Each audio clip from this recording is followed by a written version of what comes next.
रीमा को पिछले कुछ दिनों से शक था कि उसके पति आकाश का घर की नौकरानी संगीता के साथ कुछ चल रहा है। आकाश के बदले हुए व्यवहार और संगीता की अजीब हरकतों ने रीमा के दिल में संदेह को गहरा कर दिया था। वह किसी भी कीमत पर सच्चाई जानना चाहती थी। शुक्रवार को रीमा ने संगीता से कहा, आज तुम्हें छुट्टी लेनी होगी, कोई खास काम नहीं है। संगीता ने थोड़ी हैरानी से देखा, लेकिन बिना सवाल किए चली गई। रीमा ने इस मौके का फायदा उठाने का फैसला किया और रात को एक योजना बनाई। रात के खाने के बाद आकाश ने हमेशा की तरह कहा, थोड़ा काम है, मैं स्टडी में हूं, तुम आराम करो। रीमा ने सिर हिलाया और चुपचाप इंतजार करने लगी। आधी रात को जब पूरा घर शांत हो चुका था, रीमा ने संगीता के कमरे में जाकर बत्ती बुझा दी और उसके बिस्तर में जाकर लेट गई। कमरा अंधेरे में डूबा हुआ था।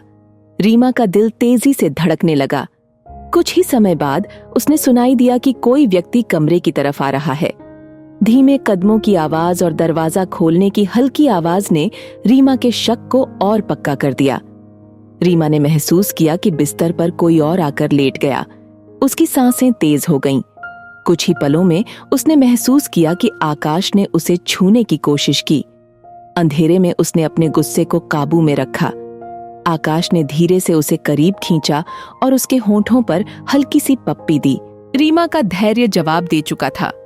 उसने अचानक बत्ती जला दी और गुस्से से चिल्लाई, सरप्राइज्ड! लेकिन रीमा को सामने देखकर यह दृश्य और भी चौंकाने वाला था। बिस्तर पर आकाश नहीं, बल्कि उसका बड़ा भाई अभिषेक था। अभिषेक ने हड़बड़ाते हुए कहा, रीमा, यह क्या कर रही हो? मैं बस कुछ ढूंढने आया था। रीमा का सिर चकरा रहा था। तभी आकाश कमरे में आ गया और सारा नजारा देखकर हैरान रह गया।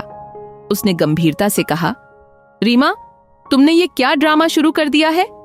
अभिषेक, बस मेरे कहने पर कमरे में आया था क्योंकि मैं तुम्हारे लिए सरप्राइज प्लान कर रहा था।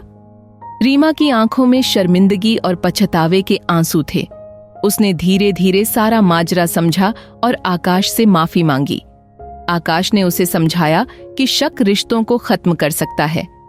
उस रात रीमा को एक बड़ी सीख मिली कि बिना सच्चाई जाने किसी पर इल्जाम लगाना हमेशा गलत होता है।